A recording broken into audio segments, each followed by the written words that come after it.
that you turn to, someone you can rely on, closer each day, home and away. Welcome to Home and Away, a Tottenham Hotspur podcast hosted by myself, Graham Spice and Glenn Cowie, where we discuss all things Tottenham Hotspur with both a match attending and international supporters view. How you doing, Glenn? Yeah, good, mate. Doing all right. A lot better after a third win in a row. A lot better in the context of Tottenham, anyway. Generally, life's pretty good. Did my, as we were talking about off air, my fourth Spartan race. You commented I look a lumberjack on one of the obstacles. But yeah, it was a good event. It looked pretty grueling, I've got to be honest. Yeah, it was. That's not, by the way, that maybe you call that a hill in Australia, but I call that a mountain. Well, it's and I would have said a few weeks ago, maybe this would have been a really good team building event for the Spurs squad to come together doing a Spartan race. But we seem to have turned a corner, mate. That's 3 wins on the bounce, 9 points from 9. We seem to be finding a bit of a groove. I thought the performance. Well, first of all, your viewing experience. You found a way to watch it, right? I did. I watched it live. Yeah. What? It was a shitty time for you, wasn't it? Yeah, Middle of the night special. It's funny because it was a shitty time, but I actually really enjoyed the fact that we played a Saturday, not a Sunday UK, because Sunday always means if it's like in the middle of the night, I'll watch it Monday, and you know how Monday mornings can be, right? I'll get the kids or kids, school, trying to balance it all, trying to get up. Especially even worse if we've lost, and then you start your first, start Monday morning after that. I'm not sure I could do it, to be honest. I don't think there's enough coffee on the planet for that. Yeah, at least I got to watch it on a Sunday. Started it about 7:45 on Sunday morning. And yeah, really actually enjoyed it. I thought, we were talking off air, the chances created that Ipswich seemed to actually, on the face of the stats, and stats don't lie, total shots 17 to our 10. Shots on target 5 to our 6. But they had that cluster in the first 5 minutes where they started really lively, and they could have been like 3-0 up.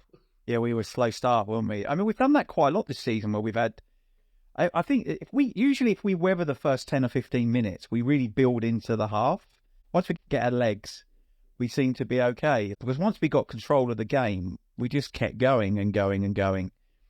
And I thought in the end it was a really good performance. Obviously, we were always going to concede chances, but I thought we did all right at the back. I thought the defence...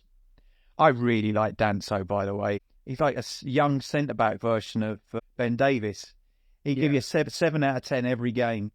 Just really consistent, reliable. We absolutely really needed someone like that. No nonsense, pace, good. Really impressed with him. And I called it in the last episode, just give myself a bit of pat on the back there. I think that's our preferred fullback, Spence and Udogie, because it made such a difference. Yeah, and as soon as I saw it, I thought that this is what we said might happen. And but Spence was majestic. So good. I will be gutted if he's not called up into the England squad, because he absolutely deserves it. He's had man of the match performances both sides of the pitch. So at left and right fullbacks. I mean, who wouldn't want that in an England squad? Well, to echo our old friend Mr. Conte, he was only a club signing, right?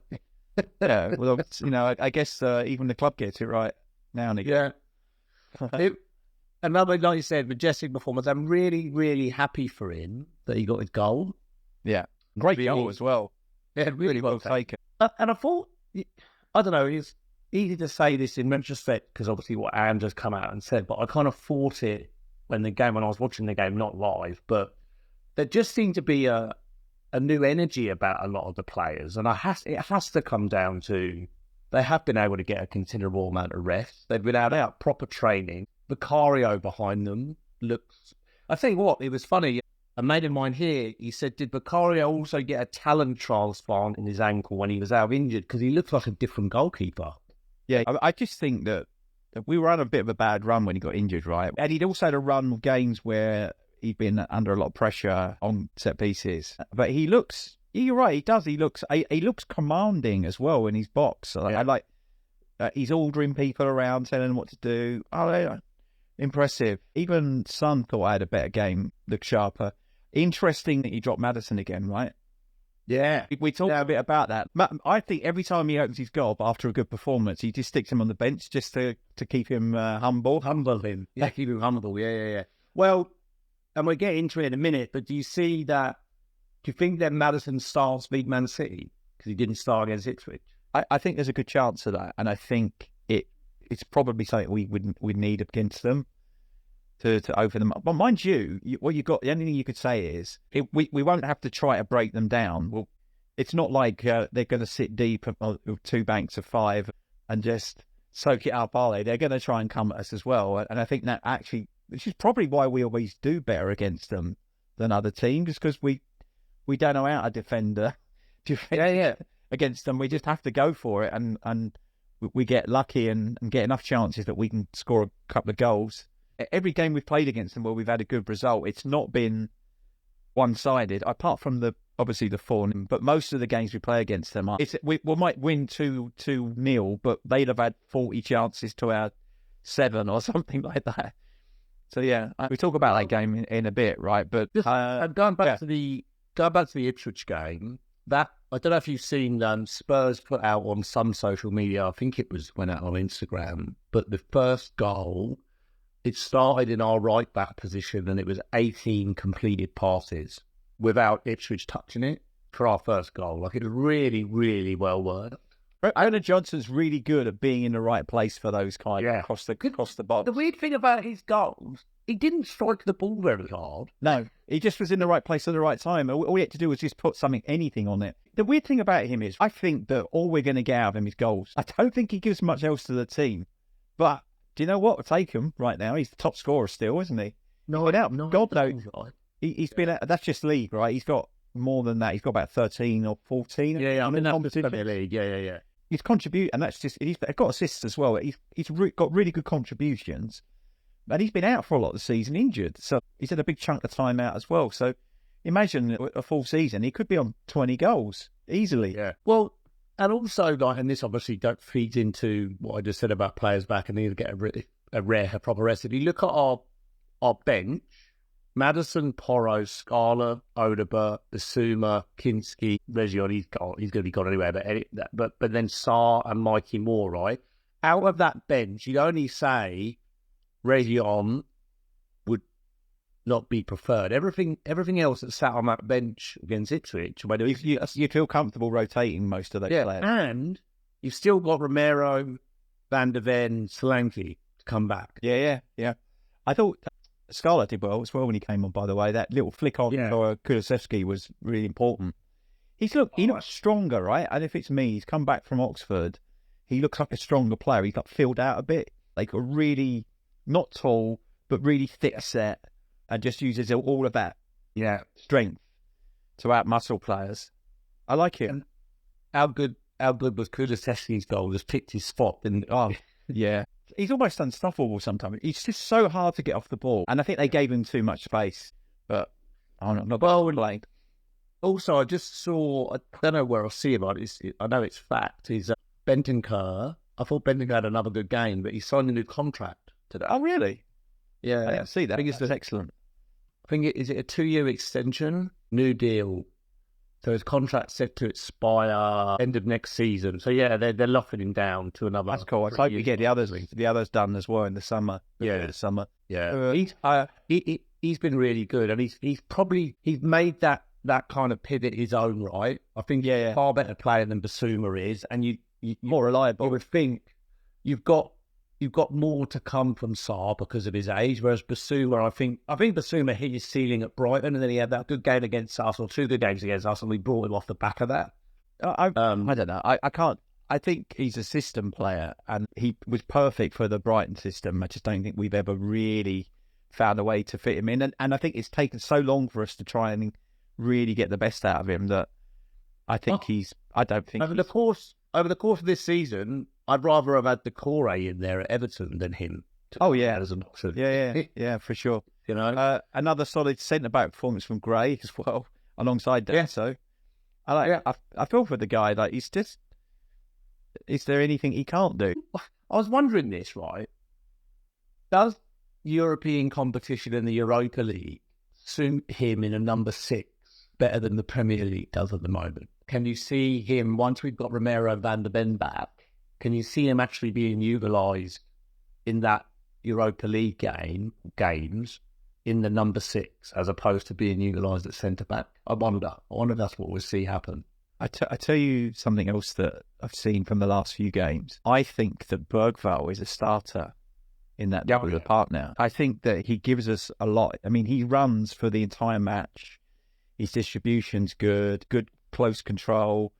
I just think that, again, he's really matured quickly. Like, he looked, the first few games he played for us, he looked like a kid playing men's football. But that very quickly now, he looks like he belongs. And I think he gives us a lot of variety, passing. And he's only just turned 19. Yeah. February 2nd, he was 19. Yeah. I remember that because we signed him, but we couldn't play him, could we? Because couldn't sign him officially till he was 18. And that's why he went back out on loan, because the window had already closed. No, good player. And I think the likes of, and I'm probably echoing Angie a little bit, but he said this, like the likes of Bergvall and Gray are really going to benefit next season having had this experience. Yeah. Having a game. Because they're playing more games than anyone would have ever expected them to. And now, like you said, they've solidified themselves. It's going to take something special for someone to keep him out of the team, right? It's really Sarr who's not, I would say he's not had a great season. He's been okay, but I don't think he's been as good as previous seasons. Yeah. Maddison's in and out. Kulusevski's playing in a more advanced position. Who else? Anyone else in that? Basuma, I'd have him in front of Basuma at the moment. I just don't think any of them are consistent enough.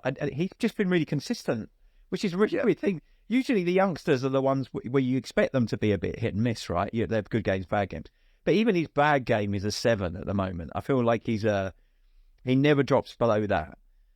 And I think that's one of the weird factors from our season is that we've been absolutely reliant on these teenagers, and none of them have let us down. They've all they've been the most consistent players in the squad, which it kind of defies logic, really. You'd expect the experienced players with experienced heads to be the ones that would carry us through those difficult times, but it hasn't been them.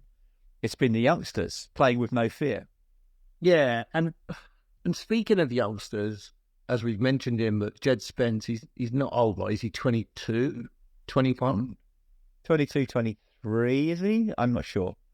So, March 20th, England playing Albania, and then the 23rd, March 21st, and then the 24th. We've got England, Albania, England, Latvia. He has to be in that squad. And I don't know when they're announced, but like you said, and I really hope to see him playing in an England shirt, because like you said, he gives everything that you'd expect. And also, if I think through the right backs that are available to England, you've got Kyle Walker, who's probably, has he retired yet? He's good soon. No, he's playing in Italy. No, retired from international football. No, I don't think so, but I think that will happen, right? Sooner than later. I don't know that he'll get. Maybe I think if Tuchel's probably going to be trying to shape a squad to play for the next 4 years, right? And I don't think Walker is part of that. You might want his experience in the squad, but I think that you probably want to be building a team that's going to be around and play together for a while at this point. It's a change of regime. You should really change. Yeah. And because Tuchel favours a wing back getting forward. So you've got Reece James, who just never seems to be fit. He's constantly injured, yeah. It's a shame. He's a good player. I think Jed Spence, let's hope that he can continue to grow and flourish, and he can make that right back position his own. Even on to be honest, even on the left. Well, on the left as well, yeah. Haven't got many options that side either, really, have we? No, for sure. Luke Shaw's another one who's habitually injured and when he's not playing darts. And then, who's the other one that was at Chelsea? It's gone on loan to Palace. Yeah, Chilwell. Chilwell. And he just disappeared. Again, he's another one who suffered with major injuries, right? So, and then apart from that, there's probably one or two youngsters that are kicking about some of the leagues. I guess Alexander-Arnold might be a good fit for Tuchel as a wing back, right? Yeah, I mean, he might well be. but defensively he has questions. And But if he's played as a wing back, he's probably got less defensive duties, right, than being a fullback. So it might suit him. I don't know. We'll see. I'd be interested to see how it. I mean, that's the great thing about it, right? Is at least it will be interesting to see. I will be watching those two England games because I want to see what he's going to do differently. Yeah. Because we've had how many years? Is it 8 years of 8 years of Southgate, and then we had 3 or 4 games with Carsley. Yeah. And now it's like complete change. It's a complete change, and we've done a bit of a tangent here, but we'll finish it with saying on the England stuff, he has to win the World Cup for me. So we're not holding to a very high set of expectation. Yeah, I mean, according to the FA, they brought in an elite manager now to finish the job that Southgate laid the foundations and tried to get us over the line and couldn't. And I didn't mind Southgate in terms of what he brought to England. I think he made it fun again to play for England. I think he got rid of that club, the club cliques, which I think is really important. But my challenge with him was always in the finals or the semi-finals or the big games, he just got a bit out-coached. And I think that Tuchel can get us over the line. So that has to be the remit, though. And let's hope that Jed Spencer's part of it, mate. Yeah, indeed. Well, back to Tottenham. And so a good performance. That puts us, and we look ahead to the midweek City game. 33 points on 12. So 33 points. I say it quietly, we're only 10 points behind the 7th place Chelsea. Chelsea not so long ago were considered to be in a title race. The wheels have well and truly come up there, haven't they? Bournemouth 43 points to 6, right? And we've still got to play, I think, pretty much everybody above us. We've still got to play, apart from have we played Brentford twice? I think we've played Arsenal twice. We'll have played Man City twice by the end of this week. Yeah, we still got to play Liverpool one. We've got to play Liverpool again. We've got to play Forest again. We've got to play Bournemouth again. We've got to go to Chelsea. We've still got, I think, to go to Villa in the league. Yeah. So, look, I mean, say it quietly, but if we can string another 4 or 5 wins together, who knows where that takes us. Do you know what? A respectable finish, I'd be okay with that, given the season we've had. I've said, I actually think we've finished top 8. I'd be okay with it. 8th and an absolute tilt at the Europa League. Yes. So, as you said, 7 games from glory. Yeah, exactly. Like, this is what you got to look at it like, right? It's like going to be in Spain again. We're going to do another road trip to Spain. And there'll be get the boys ready. There'll be more than just a handshake through the fence. Yeah, that definitely. But look, looking ahead, as you said, we've got Man City next. If we beat them, then that's 44 points for them, 36 points for us. So you just never know. But looking ahead to that game, I mean, Romero gets spotted in training. I was like quite surprised at that because the problem is that I never know what to believe when Ange talks about player availability, because sometimes he says they're miles off and then they suddenly turn up in the next match, and like you think, have they been rushed back, or was he trying to put off the opposing manager so he didn't know exactly who was going to be playing? It's really difficult to know. Training doesn't mean anything, right? I mean, we've seen Van der Ven trained and even played for half a game, but he's been disappeared again. So he's gone, yeah. I would assume that the starting 11 will be fairly similar to what it was against Ipswich.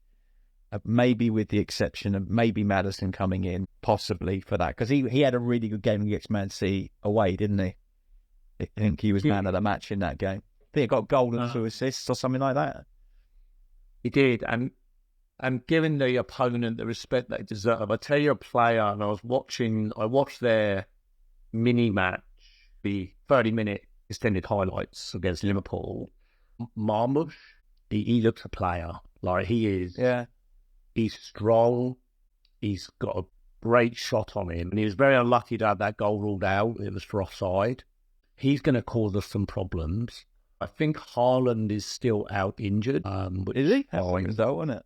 I think he was not even on the bench against Liverpool. Oh, wow. But look, defensively, City just don't seem to have it at the moment. Like they just don't. They seem to be a bit leaky. So we know that we can always score goals. So it's a game that I'm actually quite excited to watch. It's 6:30 a.m. kickoff for me on Thursday. You're not attending, right? You had something or something. Yeah, I'm so annoyed with myself. I thought the game was next weekend, so I was absolutely up for that. And then, as it turned out, that would have been a problem as well because Josh and Ellie Grace, who are staying with us at the moment since they moved out of their last flat, are actually moving into their new flat on Saturday. So I thought it was Saturday. So either way, I would have been screwed.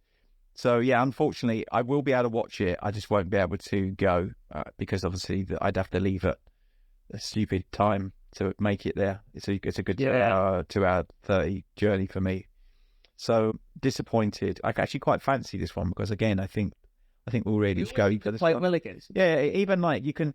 I always think about that game last season. You know, the infamous we got to lose to make sure Arsenal don't win. Played well. That was my point. Is that for all of the flapping of gums you get from the rabid Arsenal nutters, we actually really gave them a good fight in that game, and they really had to work to beat us. And I think that all of those players were very professional in that match. We might have been on the fence about whether we wanted to win it or not because nobody wants to see Arsenal win the league except Arsenal fans. So yeah, for me, we always seemed to perform well against them.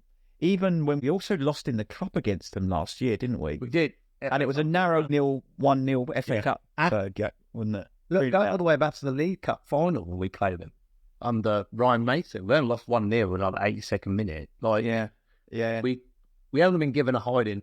And just to put some clarity around my comment on Erling Haaland, I've just clicked on the profile. It's lack of fitness. So expect. What does that mean? I have no idea. That's bullshit. But given he wasn't even on the bench against Liverpool, I mean, it suggests to me he's not ready.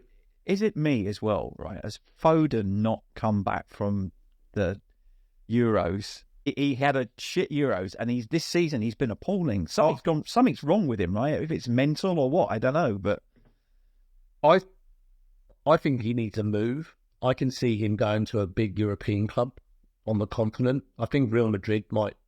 Yeah, he'd fit somewhere like that. He'd start to play for sure. And I'd like to see it. I'd like to see Foden and Bellingham or saying that Real Madrid together. I think it'd be really exciting. But he's 24, so he's 25 this May. So big money move. But he's fallen. You forget he's still that age because he seems to have been around forever, right? Been around forever, hasn't he? Yeah. But good player. But yeah, absolutely, he's fallen off a cliff. But look, famous last words. I'm probably going to get smashed or something. But I'm not going into that game with trepidation. I think we can give them a game. I think we're playing some decent football. Ange Ball seems to be back and thriving, like that first goal against Ipswich. 18 passes, pretty much all players involved. We've got your doggy back. I think we'll see him again. He looked sharp as well. He looked leaner. In fact, yeah, he looked leaner. He looked like when it was so funny. Like during the Ipswich game, it was almost like when he was doing those overlapping runs, Sonny would look up and it'd be like, "Oh, hello, I've got your help." Yeah. Where did you come from? Yeah. So I don't know. I had us drawing against Ipswich, so I got that wrong. So maybe I don't know. I can see us winning this. I think a 2-1. Like I do. I think it's going to be. I also think it's going to be a really good game. And Man City aren't really in a title fight. They are out of the Champions League, right? So are they still in the cup? Yeah, they're still in the FA Cup, aren't they? So I don't know. I can see us winning there. Hopefully, a 2-1 win, and then, as I said, that puts us on 36 points, and Man City on 44. So if we can, and then we've got. And importantly, though, this is the important point about this fixture. Then we get a nice rest because we play we're clearing on the FA Cup.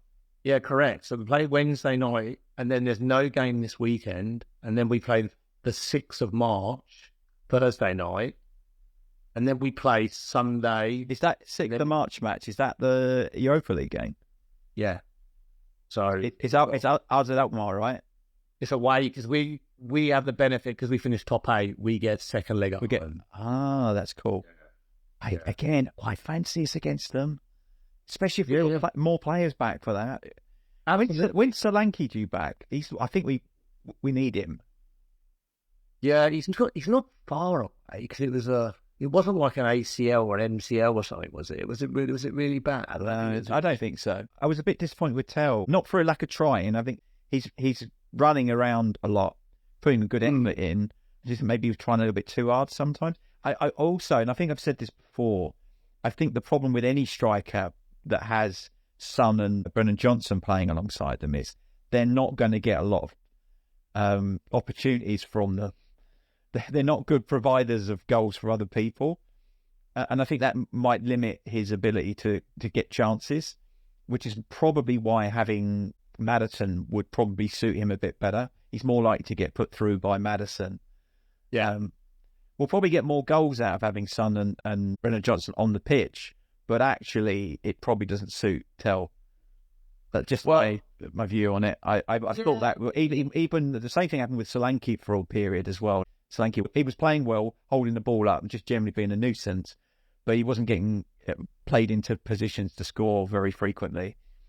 So and so from looking at this, just to answer your original question, expected return for Solanke, it says early March, so maybe he'd be on the bench in Alkmaar. Yeah, I would love to see that. But my hope with the Alkmaar game is, or obviously my hope is, and we do another episode before, but we're covering it, we're chatting about it now. My hope with that game is obviously we win, but I hope we go there and really win, and then come back for the second leg, not having to get a result. Yeah, we can sit there in their pipe and slippers. AZ Alkmaar are not shit though. Like they're, I mean, if you look at the squads, you would fancy us, but I think I looked the other day. I think they're fourth in the. Yeah, they're fourth in the. Is it the Eredivisie? Yeah. So how many goals has Parrott got? He's got a lot, aren't they? It's 17, I think. Yeah. But do you think that says more about the league than it does about him? I mean, no, I'm not saying he's rubbish. But he's not scoring that many goals in the Premier League, is he? Yeah, so he's got 12 in Eredivisie, and then he was 5 in Europa because he's got 17 total, and that's across 36 games. So it's a decent ratio. I've got nothing against him. I think he's a good player. I just think that he was never going to be a starter for Tottenham. So actually it worked in his favour. And we got a bit of cash out of it. Yeah. And so what I mean is I'm just thinking that his goal tally doesn't equate to what it would be in this league, and that we shouldn't be afraid of him. Saying that, he'll go and score a hat-trick against us now. Guaranteed.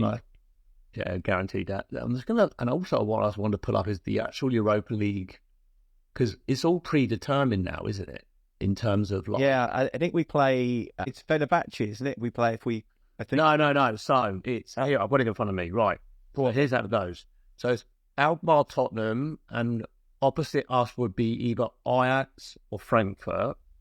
And then the other one would be the other top above us, so our potential semi-final would be either Lazio, who are they playing? Plez, they're Polish, I think. And then the other one is Olympiakos Bodo Glimt, which is Romanian.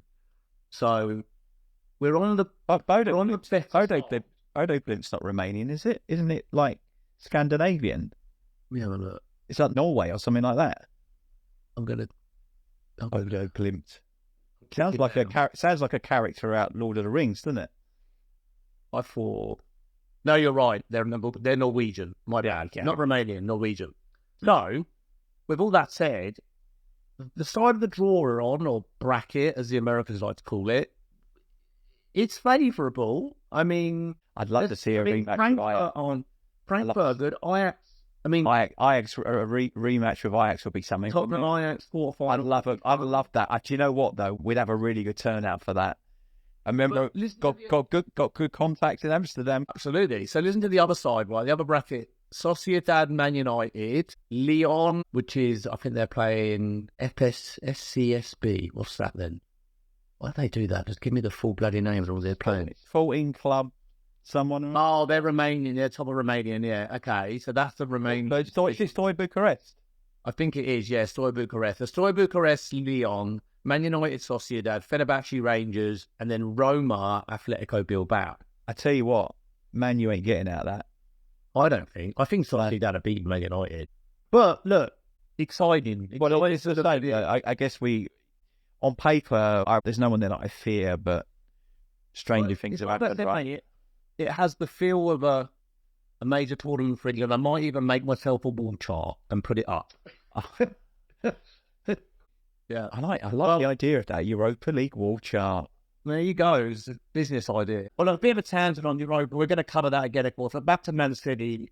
I think we'll get the win. I think it'll be a really good game of football. We tend to have good games against them. Well, what do you reckon, mate? You reckon we're going to get the win? I think a 2-1 win as well. I just hope that our luck against them holds out. And it is luck. You know, like you've only got to look at the amount of chances we conceded against them, and we've still managed to get points off them.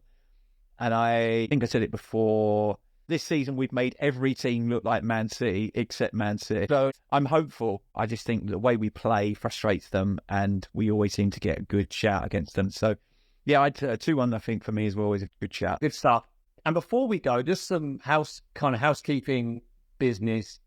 For our listeners, you remember our guest from Hong Kong, David Chen. I saw some chatter between the two of you. He's going to be in the UK doing a project on commercialisation in football, and we're looking at maybe a bit of a special for the economists amongst us who would be interested in that. I know I am. I don't know if you want to tell us more. It looks like you're going to do a special with him. So he's over in June working on a project on the commercialisation of football with the experience on the local UK sports, which for me, and he's asked me to do an interview as part of that, and I'm absolutely up for that because I think it's really interesting because we all know the impact of modern football on the supporters has been. You've only got to look at the reduction in concession tickets for OAPs and the advent of football tourism, like where you get lots of foreign supporters coming to the stadium.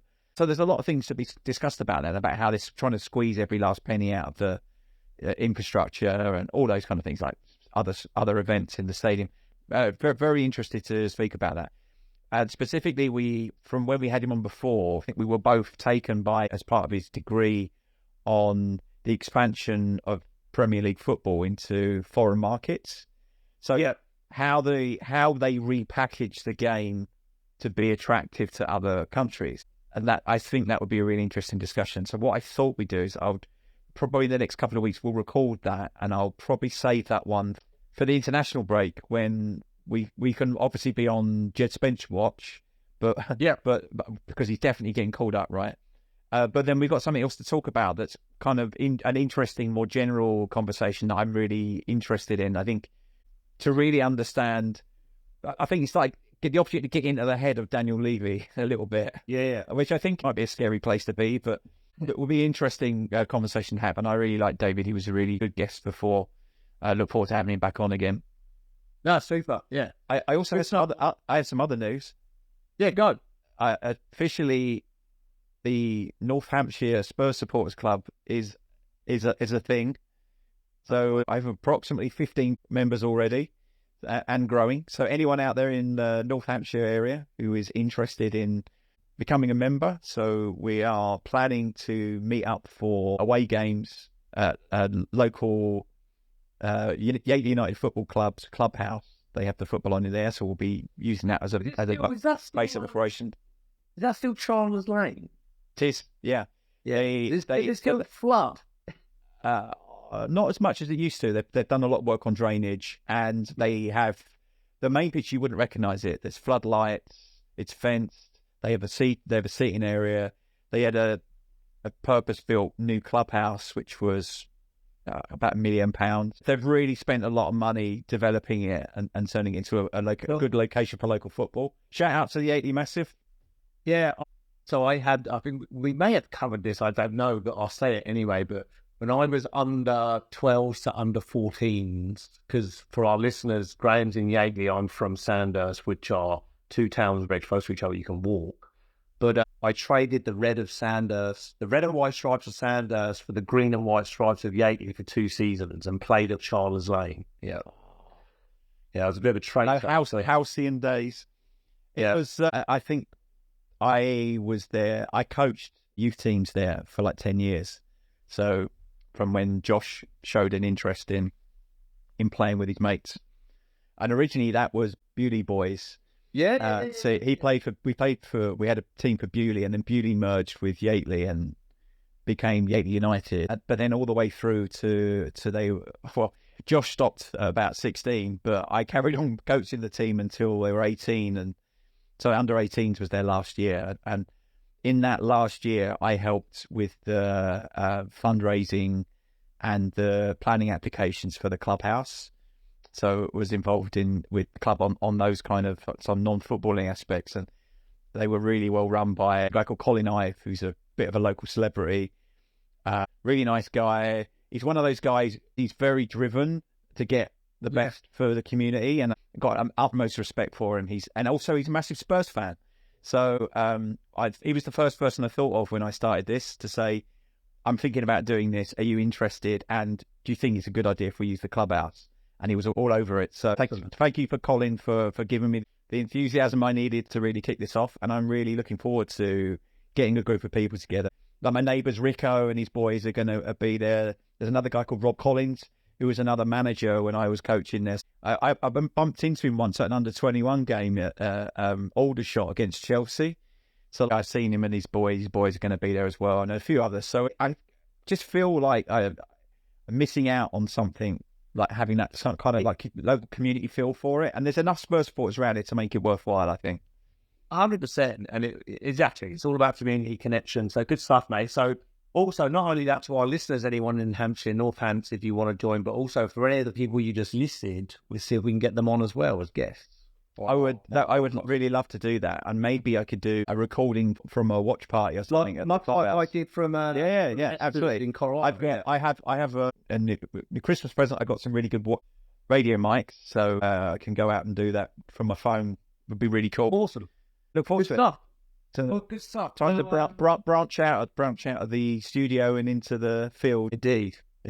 Well, good stuff. Well, looking forward to Man City. Let's hope for a win, but I think we will get a win. I think we're going to see a good game of football, and then a bit of a break. So I don't know when you'll hear from us next to our listeners, but we will be in due course to cover that game. But yeah, to close us out, come on, you Spurs. Just before I close out, maybe what we can do when we don't have a game at the weekend is we can do a loan watch. We can have a look at all the loan players, see how they're getting on. Because we've got a lot out on loan, and some of them are performing really well. It'd be really good to get a view of that. So maybe we'll do something on that for the weekend or something. Yeah, absolutely. Cool. Awesome. Sounds good. All right. Thanks to everyone who's listened in. Please like and subscribe to the podcast, tickle the algorithm so we can get in front of more Spurs supporters. And to close us out, as Glenn said, come on, you Spurs. You can contact us on email at tottenhamhomeandaway@gmail.com. or on Twitter X @TottenhamH&A. Let me be the one that you turn to, someone you can rely on, closer each day, home and away.